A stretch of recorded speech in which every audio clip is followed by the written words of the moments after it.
जाना था अमेरिका, पहुंच गए मनीला।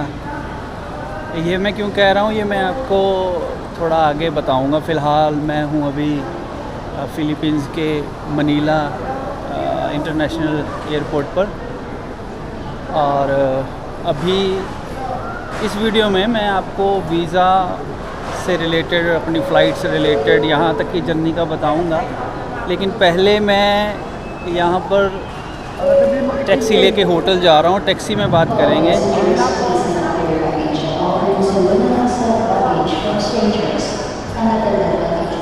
हालांकि मैं यहाँ से मेट्रो देख रहा था, लेकिन मेट्रो पकड़ने के लिए पहले यहाँ से बस लो, बस लेकर फिर मेट्रो तक जाओ, फिर वहाँ से मेट्रो लो, तो थोड़ा सा कॉम्प्लिकेटेड सा लगा। मैंने काफ़ी जानकारी ली है, लेकिन अब देखते हैं, फ़िलहाल टैक्सी लेते हैं।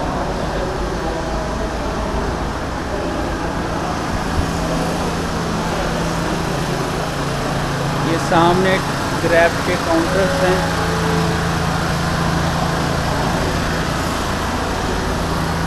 पहले मैं टैक्सी बुक कर लूँ, फिर टैक्सी में बात करते हैं।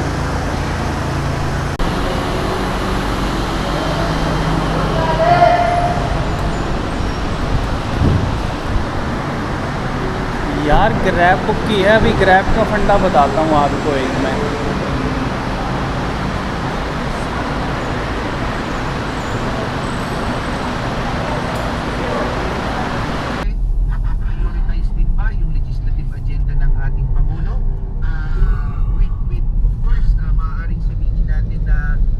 पहले ग्रैब का बता दूं। ग्रैब मैंने ऐप से बुक की है, लेकिन पहले प्राइस आ रहा था ज़्यादा।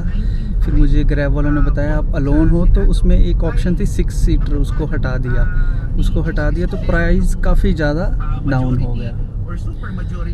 तो खैर अभी जा रहे हैं होटल की तरफ। हालांकि होटल का जो चेक इन है वो दोपहर के 2 बजे है, और अभी वक्त हो रहा है 8 बज रहे हैं सुबह के। मुझे पता है चेक इन शायद वो नहीं करने देंगे, लेकिन ये है कि वहाँ पे अगर कोई रेस्ट एरिया होगा तो ठीक है, नहीं तो मैं प्लानिंग है कि थोड़ा घूम फिर लेंगे 2 बजे तक, और उसके बाद रेस्ट कर लेंगे।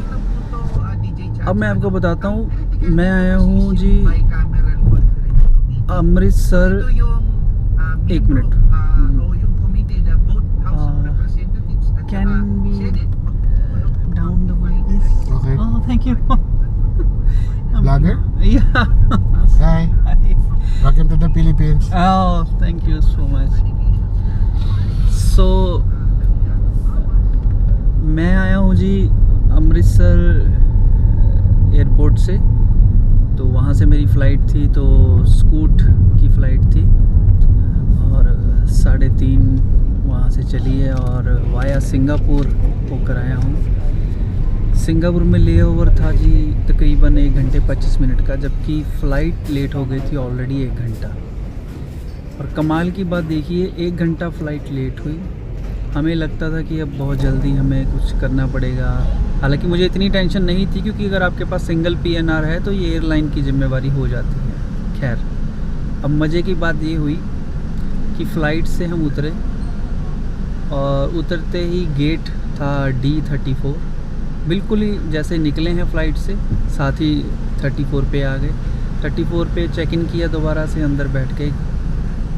और कमाल की बात ये थी कि जो फ़्लाइट से हम अमृतसर से आए थे वही फ़्लाइट मनीला में आनी थी, और उन्होंने अनाउंसमेंट किया कि फ़्लाइट देर से आई है, इसलिए थोड़ा टाइम लगेगा, स्लाइटली डिले हो जाएगा। तो खैर फ़्लाइट जो है वो मैं आपको बताना चाहूँगा, मैंने फ़्लाइट ली है 19,000 तकरीबन 400-500 के बीच मुझे रिटर्न फ़्लाइट मिली है अमृतसर से मनीला की। और वीज़ा के बारे में पहले बता दूं, वीज़ा ऑन अराइवल है। हालांकि मेरे पास कनाडा USA का वीज़ा है, तो उन्होंने मुझसे पूछा कौन सा आप वीज़ा यूज़ करना चाहेंगे, तो मैंने कहा USA। तो USA का उन्होंने देखकर फिर मुझे उन्होंने 30 डेज़ की एंट्री दी है।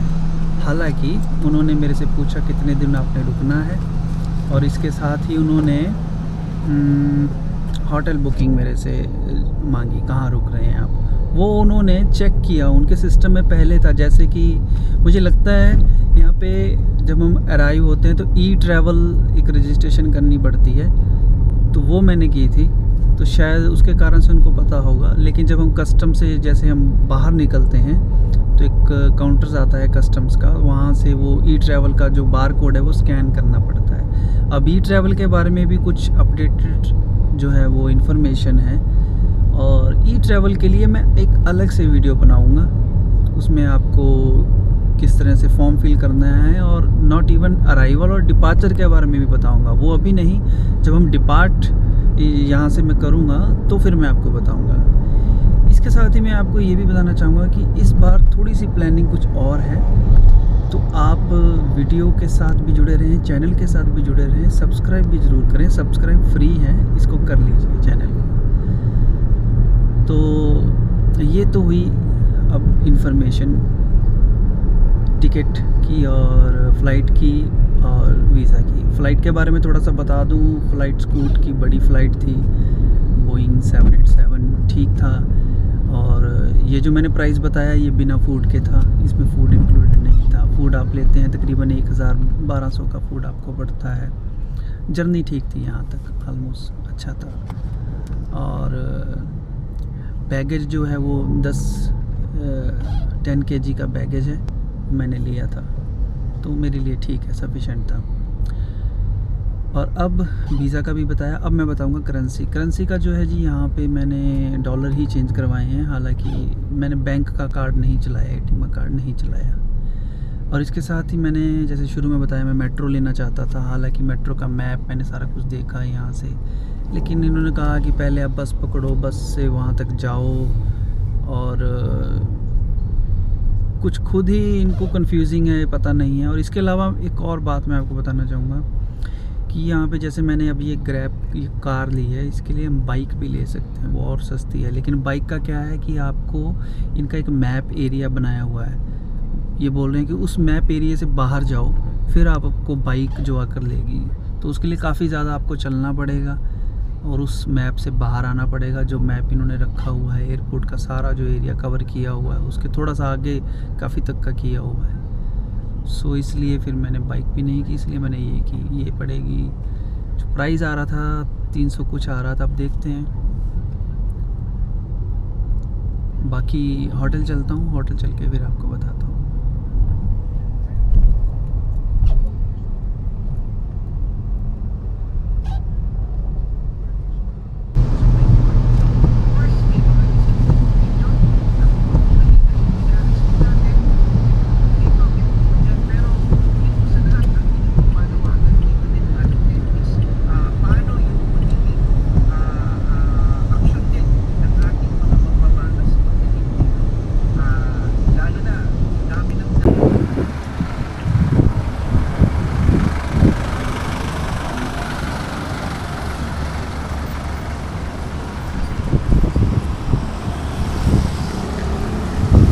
तो ये है मेरा होटल। लेकिन ग्रैब में अभी मैंने की ग्रैब में, उसमें बने 470, 140 का उन्होंने टोल टैक्स का डाल दिया कि 140 मेरे टोल टैक्स के लगे हैं। 470 बने, 470 पीसो।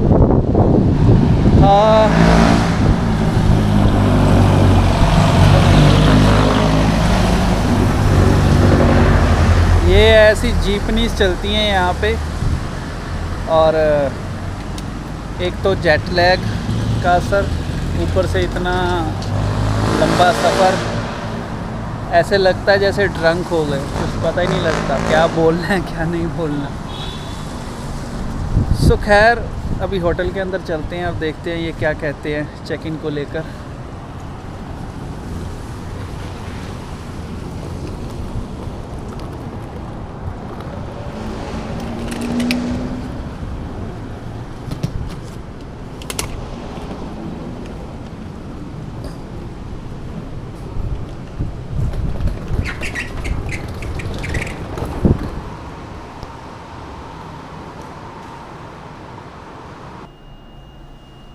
तो ये बोल रहे हैं early check in not possible sir, wait कर लीजिए। ये वेटिंग एरिया है, यहाँ पे वेट कर सकते हैं। और अब मैं आपको बताऊंगा सिम के बारे में। मैंने सिम भी नहीं ली है इस बार। क्यों नहीं ली है, उसके दो कारण हैं। जैसे मैंने आपको वीडियो में शुरू में बताया कि यहाँ पे आया हूँ, इसके साथ कुछ प्लानिंग और भी है, तो इसलिए मैंने आपको कहा वीडियो से, चैनल से जुड़े रहना। सिम मैंने नहीं लिया, सिम मैंने लिया है जी एक्चुअल में मेरे पास एयरटेल का नेटवर्क है, तो इंडिया से एयरटेल का जो नेटवर्क है उसका मैंने रिचार्ज किया है इंटरनेशनल। वो मैं देख रहा हूँ, वो मुझे पड़ा है 1000 तकरीबन 98, यस 1098 का पड़ा है 10 दिन के लिए, और उसमें 3 GB इंटरनेट मिलेगा, 200 मिनट की कॉलिंग मिल गई। अब देखिए ऐसे है, जब हम बाहर होते हैं तो इतना नेट नहीं यूज़ करना होता, नॉर्मल ज़्यादातर इंटरनेट की ज़रूरत होती है। जो मैं अपनी पर्सनल बात कर रहा हूँ, मुझे जो होती है वो नॉर्मली गूगल मैप या ऊबर वगैरह, टैक्सी वगैरह बुकिंग के लिए। होटल में इंटरनेट मिल जाता है, एयरपोर्ट पे इंटरनेट मिल जाता है, कुछ पब्लिक प्लेसेस हैं, आप कैफेटेरियाज़ में जाते हैं, मैकडी में जाते हैं, वहाँ पे मिल जाता है। हाँ, अगर कोई फ्रीलांसिंग रिमोटली कोई काम कर रहा है तो उसके लिए ये प्लान मुझे नहीं लगता कि वो सही है। मतलब अगर वो बाहर कर रहा है, अगर वो फ्री का जैसे वाईफाई हमें मिल रहा है होटल में, तो भी उसका चल जाता है। और दूसरी बात ये है कि जब हम मल्टी कंट्री ट्रैवल कर रहे हैं तो बार बार सिम लेना, बार बार पैसा खर्च करना, वो भी ज़ाया होता है। तो आई थिंक ये सफिशेंट है 10 दिन के लिए। अगर हमें तकरीबन 1100 रुपये में मिल रहा है और इसमें डेटा मिल रहा है, सही ढंग से यूज़ करेंगे तो ये अच्छा रहेगा। तो ये तो हुई अब 3 से 4 बातें। एक तो फ़्लाइट की, हाँ फ़्लाइट की मैं आपको बात बताता हूँ। फ़्लाइट की मैं बात कर रहा था, उसमें अनाउंसमेंट हो रही थी कि आप अपने कैबिन बैगेज पे नज़र बना के रखिए, कीमती सामान और अपना कैश वगैरह अपने साथ रखिए। अब ये अनाउंसमेंट भी हो रही हैं फ़्लाइट्स में। क्यों हो रही हैं? क्योंकि मैं खुद ट्रैवलिंग के दौरान एक्सपीरियंस किया है। मैं दिल्ली से हांगकांग की फ़्लाइट थी इंडिगो की, जब लैंड हुई तो उसके बाद एक पर्सन ने शिकायत की कि किसी ने बैग्स में से कुछ निकाला है। क्योंकि जब सो जाते हो ना तो वो एक ग्रुप काइंड ऑफ मतलब ऐसे लोग करते हैं, तो वो फिर फ़्लाइट में भी चोरियां करते हैं। तो इसलिए भी आजकल फ़्लाइट में अनाउंसमेंट्स भी होने लग गई हैं अब तो। इसको लेकर अच्छी बात भी है और थोड़ा अवेयरनेस भी होनी चाहिए, ध्यान रखना भी चाहिए, लेकिन बड़ी कमाल की बात है। खैर, तो अब मैं आपको बताऊंगा कि जब मैंने कहा कि जाना तो था अमेरिका, आ गए हैं, पहुंच गए हैं मनीला। दरअसल फ़िलीपींस यहाँ आने से पहले मैं प्लानिंग कर रहा था अमेरिका जाने की। तो मैंने टिकट देखी, टिकट मुझे मिल रही थी न्यूयॉर्क की, कूपन वगैरह सब कुछ लगा के मुझे पड़ रही थी तकरीबन 29,000 की। तो मैंने सोचा वो मैं टिकट बुक करता हूँ, न्यूयॉर्क जाएंगे। पता नहीं क्या हुआ, मैंने कहा कि चलो कल सुबह करते हैं। जैसे ही अगले दिन सुबह की मैंने बात सोची, अगले दिन ही सुबह न्यूज़ आने लगी कि वहाँ तो फ्लड आ गया है जी, सबवे में फ्लड आ गया है, सबवे भर चुकी है, बहुत ज़्यादा फ्लड हो गया। तो मेरा माइंड जो है वो चेंज हो गया। फिर मैंने 2-3 दिन वेट करता रहा, देखता रहा कि चलो सिचुएशन चेंज होगी। फिर क्या हुआ कि मुझे फ़िलीपींस की टिकट दिख गई। अब फ़िलीपीन की टिकट दिखी, पता नहीं क्या हुआ, मैंने झट से फ़िलीपीन की टिकट बुक कर दी। कुछ नहीं सोचा मैंने, क्योंकि मैंने काफ़ी समय से सोचा था कि मैं फ़िलीपींस को ट्रैवल करूँगा। अब मैंने ये टिकट बुक कर ली। अब मज़े की बात ये है कि ये टिकट तो बुक कर ली, लेकिन अगले दिन ही यहाँ की न्यूज़ आने लग गई कि यहाँ भी फ्लड आ गया है। और आज भी अभी भी बारिश बहुत हो रही थी। इवन जब फ़्लाइट लैंड हो रही थी तो भी बारिश बहुत थी। अब भी टैक्सी में आ रहा हूँ तो बारिश बहुत हो रही थी। अभी इस एरिया में बारिश कम है, हल्की सी धूप भी है। अब देखो, मेरा तो प्लान ये था कि मैं यहाँ पे लगेज रख के कहीं घूमने चला जाऊँगा। अभी देखता हूँ, अगर कुछ ठीक लगता है तो पहले कुछ खा पी कर फिर कुछ घूमने जाते हैं, कुछ देख लेते हैं। नहीं तो यहाँ वेट करेंगे 2 बजे तक, यहीं पे रेस्ट कर लेंगे। सामान रूम में चेक इन करने के बाद फिर चले जाएंगे, ऐसा कर लेंगे।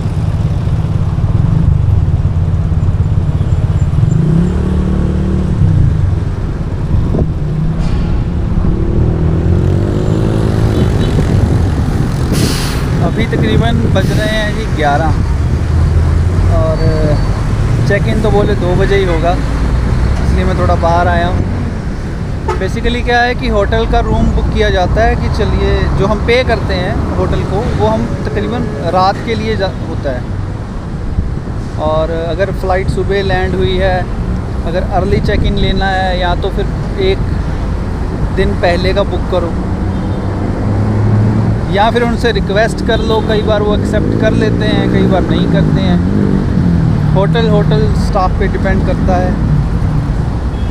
तो खैर इस वीडियो में मुझे लगता है इतना ही। आपको जितनी भी जानकारी दी है अभी तक की, आगे ये फ़िलीपींस सीरीज़ और भी होगी। आप जुड़े रहिए चैनल के साथ भी, और अगर आपका कोई सवाल है या कुछ भी है आप कमेंट करिए। सब्सक्राइब ज़रूर करिए क्योंकि फ्री है, वो ज़रूर आप करिए। और बहुत जल्द आपके साथ फिर से जुड़ेंगे।